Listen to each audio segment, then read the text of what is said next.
Halo, assalamualaikum. Kembali lagi bersama King Shisha di sini. The king will be the king. King Shisha been back to win the same. Oke teman-teman King Shisha, sekarang King Shisha lagi ada di rumahnya Muhammad Alfarizi Akbar alias Dado. Nah, sekarang King Shisha lagi pengen ngebuat Q&A yang teman-teman udah jawab dari berbagai akun-akun Instagram dan pertanyaan WhatsApp ataupun yang lainnya. Kita jawabin satu persatu. Tapi King Shisha di sini nggak sendirian. King Shisha di sini bersama Shisha makernya King Shisha. Namanya siapa ya? Dado Hoka. Sombong amat. Jadi kita mulai saja Q&A yang pertama. Let's go. Ini ada pertanyaan yang pertama dari Instagram, namanya Dul HRS alias Abdul Haris kayaknya. Temen gue nih, temen aneh. Baca. Siap. Pertanyaannya, saran cara nyedot sisa yang benar dan baik gimana itu? Saran nyedot sisa yang benar dan baik. Pertama-tama pegang selangnya. Kedua, siapin pernapasan. Ketiga, sedot. Keempat, dibuang. Jangan lu telan. Kalau lu telan, nyegrek aja pokoknya. Poin yang utama sih lo harus punya mulut biar bisa nyedot. Bang. Nah, itu dia tuh. Jadi kalau pengen nyedot sisa yang baik ya dicoba dulu bikinnya. Baru habis itu disedot. Dan kalau mau nyedot tuh jangan pelan gini tariknya. Itu gak bakalan ngebul, nggak bisa ngebul. Nyedot ya harus kenceng. Kayak nyedot-nyedot lah, paham dah ente. Paham. Kayak nyedot-nyedot mah paham. Masalah nyedot-nyedot tuh paling Iya, paham banget paham kayaknya deh. banget. Ente semua tuh yang lagi nonton nih.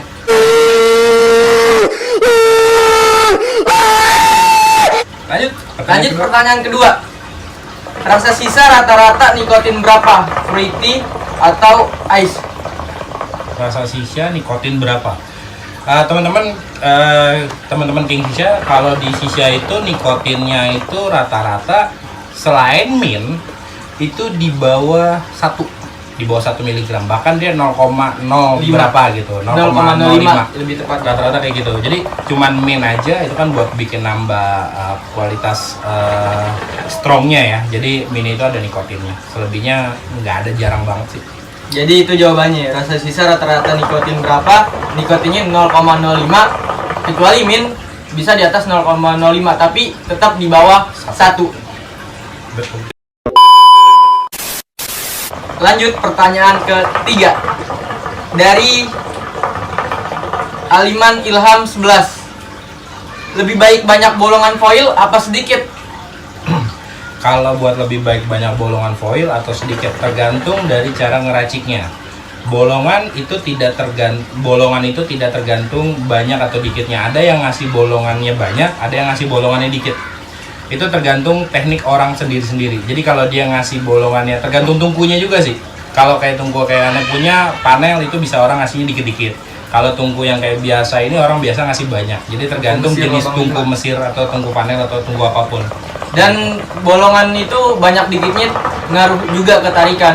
Kalau misalkan semakin banyak bolongan, itu semakin enteng tarikan. Dan kalau bolongan semakin dikit, ya rada berat gitu. Tergantung selera masing-masing lah.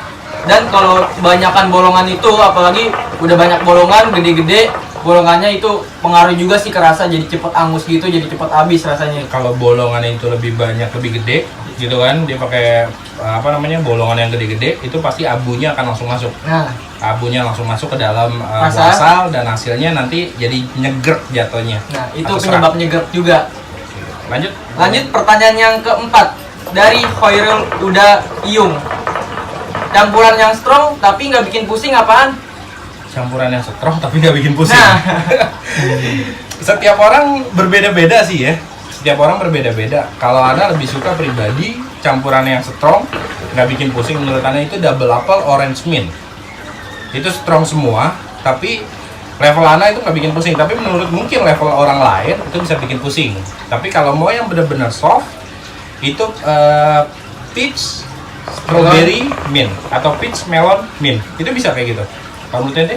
Kalau menurut Ane melon, kiwi, sama mint sih kalau mau yang soft gitu. Cuman kalau yang strong bisa double apple orange mint, kayak blueberry grape mint itu strong. Blueberry grape mint tuh rada strong juga, cuman nggak bikin puyeng itu. Cuman aneh kalau buat blueberry kurang sih. Kayak tadi yang dipunya Ane ini strawberry, watermelon sama bubblegum. Nah itu menurut Ane soft banget, nggak ada strongnya sama sekali gitu. Tapi mungkin menurut sebagian orang itu malah bisa bikin puyeng, karena campuran rasa watermelon itu kan berasa banget. Apalagi yang Ane pakai ini punyanya Alzen.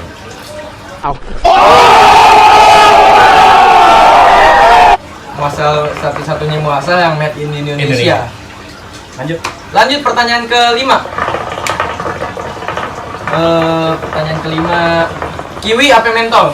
Kiwi, apel, mentol maksudnya. Kiwi, apel, mentol. Diapain? Di mix. Gimana nih menurut King Sisa nih? Mentol atau mint? Mentol.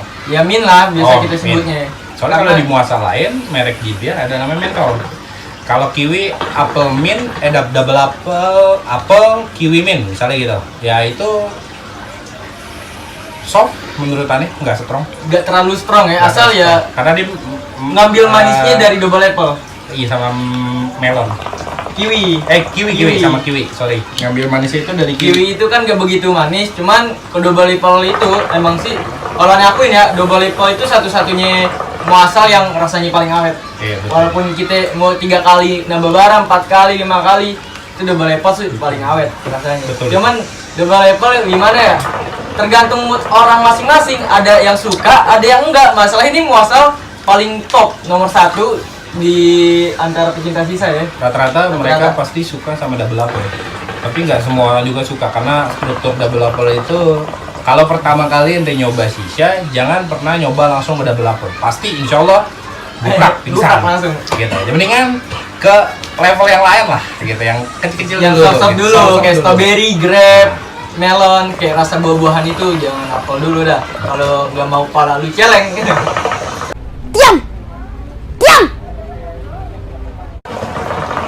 Lanjut lagi nih, pertanyaan ke-6 tadi. Iya. 6. Cara rasanya biar awet gimana? Cara rasanya Biar awet.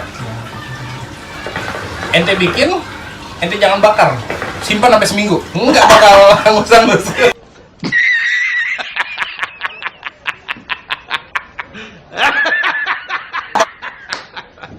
Salah. Paling expired doang udah kalau didiemin bertahun-tahun. Iya. Jadi caranya biar awet, pertama dari segi racikannya, nanti ada video racikan tersendiri gitu satu. Mungkin awetnya berapa jam kali ya? Iya, benar. Setelah ganti bara yang kedua maksud dia. Nah terus segi naro baranya itu pun bisa dilihat dari model yang kayak gini ataupun yang kayak gini. Jadi berbeda-beda. Kalau naro bara jangan diutak-atik aja gitu. Kalau mau udah babu diangkat, terus dibersihkan abunya, ditiup lagi, habis gitu baru ditaruh lagi. Kalau saranannya sih kalau biar awet ya, ente bisa pakai foil dua lapis. Yang pertama itu kan foil ada sisi kasar sama sisi halus. Ibarat yang mengkilap sama yang burem. Di foil pertama itu taruh yang mengkilapnya di atas, yang burem di bawah. Dan di foil kedua taruhnya yang burem di atas, mengkilapi di bawah. Itu sarannya nih, pakai 2 foil, ente lapisin, bolongan juga jangan terlalu banyak, jangan terlalu gede, dan terutama yang utama sih pakai ini juga sih, besi. Jadi pembakarannya itu kayak merata gitu, besi kan kalau kena bara dia panasnya merata gitu. Jadi matang merata. Kalau Anda bilang 2 foil, kalau ditambahin besi ya itu lebih awet lagi. Tapi kalau biasanya kalau pakai besi, ada pribadi 1 foil pakai besi gitu. Itu bisa naik sekitar 2 sampai 3 kali ganti bara lah kalau ukuran yang 33 ya. Berarti kan 6 bara atau 9 bara lah itu. Kalau pakai 2 foil plus besi ya itu bisa lebih lama lagi. Dan terutama jangan ngeracik tuh sampai padat muasal nempel sama foil. Jadi tuh yang kebakar tuh yang muasal nempelnya doang. Nggak nyampe ganti bara itu udah gatel pasti kalau ente ngeraciknya padat. Udah gitu nempel muasalnya sama foil itu nggak bakal awet. Betul. Dan pasti rasanya nyegrek. Lanjut pertanyaan ke-7 dari Alpha 92. Kenapa sisa gue kalau pakai 3 bara langsung gatel? Ya kembali lagi dari segi soal racikan. Nah, Racikannya itu terlalu padat, bisa jadi pertama. Kedua, racikannya itu terlalu menyentuh foil, bibir bibir tungku jangan sampai menyentuh foil. Jadi ada segi jarak segini lah kurang lebih lah. kurang lebih 1 cm kurang. Di atas setengah senti Setengah lah. Ya. senti. gitu. Jadi biar nggak terlalu cepat kebakar masalah. Dan jangan lupa jaga kebersihan bong. Setiap habis pakai bong harus selalu dicuci.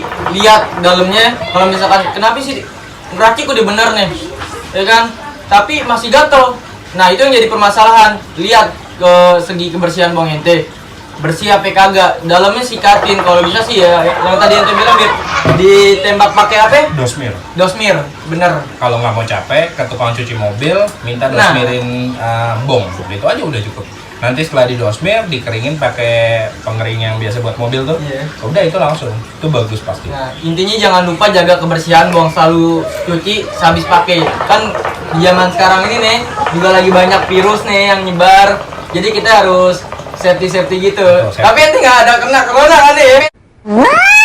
Alhamdulillah. Alhamdulillah enggak ya. Alhamdulillah, corona insya Allah takut sama double up. Takut sama dapet. Kepuru puyeng deh. Keburu puyeng deh, nyium bau sisa tuh udah kabur deh insya Allah. Udah, Ya. Lanjut lagi pertanyaan ke-8. Terima kasih teman-teman yang udah ikut Q&A kali ini bersama King Sisa dan saya Dado Hoka. Jangan lupa teman-teman subscribe channel King Sisa dan follow Instagram King Sisa 99 dan Dado.Hoka HOOKAH di Instagram, cari. Dan King Sisa mengucapkan banyak-banyak terima kasih atas teman-teman yang udah ikut-ikut berpartisipasi. Terutama yang paling King Sisa apresiasi bagian tim editing The Jambrong ya. Di Jembrong. Di Tepuk Jembrong, tangan ya? buat tim editing di Jembrong. Jembrong.